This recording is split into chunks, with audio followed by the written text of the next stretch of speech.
Conchola.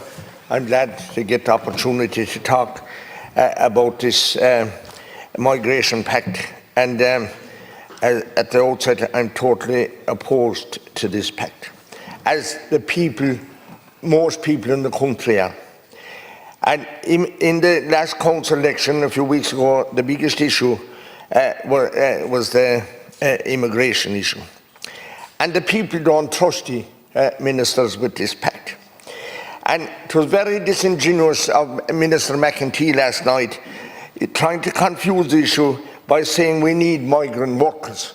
Yes, we do. And none of us have anything against migrant workers coming here with the proper documentation and work visas.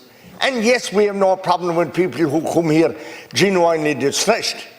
But what people are against is people coming in here, getting on a plane somewhere they had to have a passport, and arriving in here with no passport, and going before the courts then and told that they can't stay here, but even no ways or means of deporting them. Minister Foley spoke about the Irish people that went abroad as well while ago there. Well, I know about the Irish people that went abroad.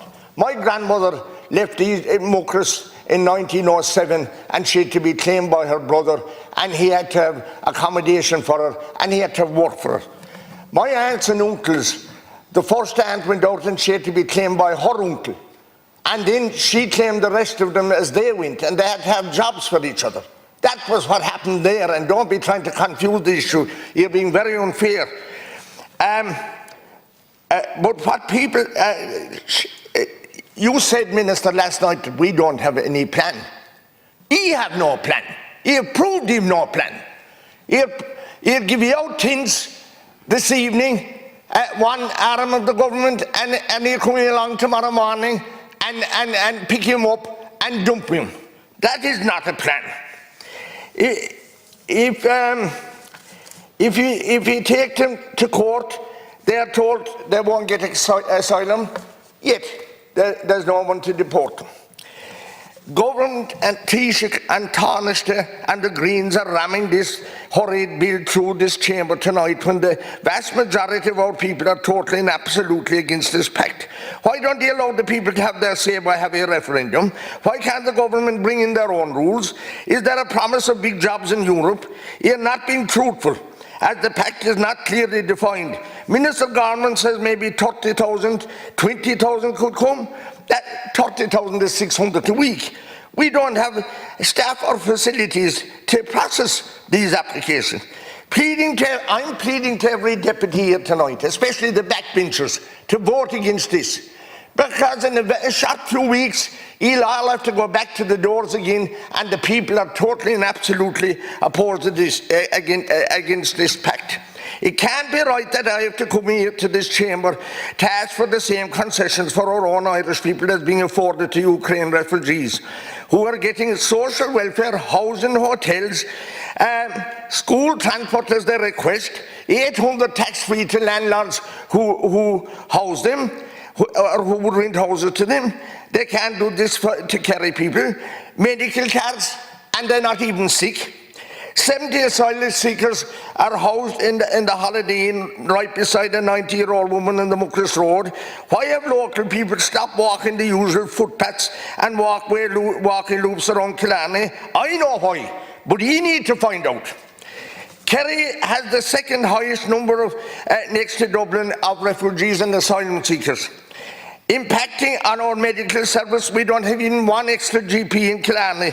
Our social welfare services are stretched to capacity.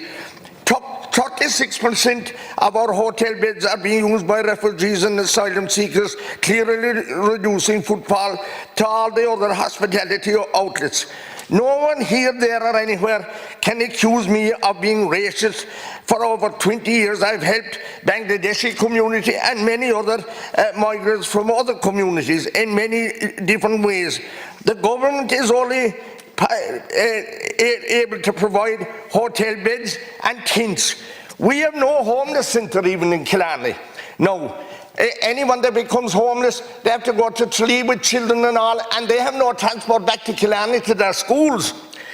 I'm saying to you now that we need to protect our neutrality. We need to protect our sovereignty. too much blood and different, we'll say, things had to happen to gain our independence. And we really appreciate the people. But what you're doing here tonight is morally, economically, and politically wrong. And you should be able to provide your own rules and determine our own future ourselves, not being led by Europe and von der Leyen and pandering to them and pandering to them. This is totally unfair on the Irish people, and he'll regret it. He'll regret it at the doors, the backbenchers that will vote for this tonight. Deputy. Thank you. Can I just say before we go on to the next speakers that I don't think there are any racists in this House. I certainly appreciate that, but I don't think there are any racists in this House. Well, I'm accused of being racist. I have been done before, and I won't accept that from anyone. Well, I won't accept it in respect of anybody here either. But I do say we need to be careful with our language in terms of we need to tell. You're absolutely right. We need to tell the truth, but we need to be careful with our language that we don't incite people, rightly or wrongly. And I correct the Minister. I'm sure will correct me if I'm right, or if I'm wrong. Correct me. My understanding is in respect of this pact, and members will vote whatever way they want. And that's your prerogative.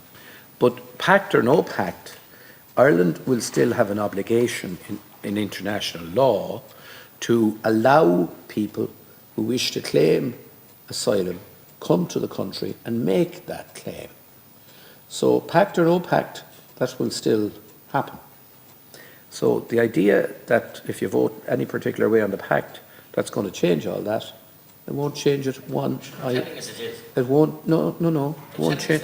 No. It won't. It won't change it one iota. So what I think is important is just we respect each other and we understand the facts a little bit. Now we're going.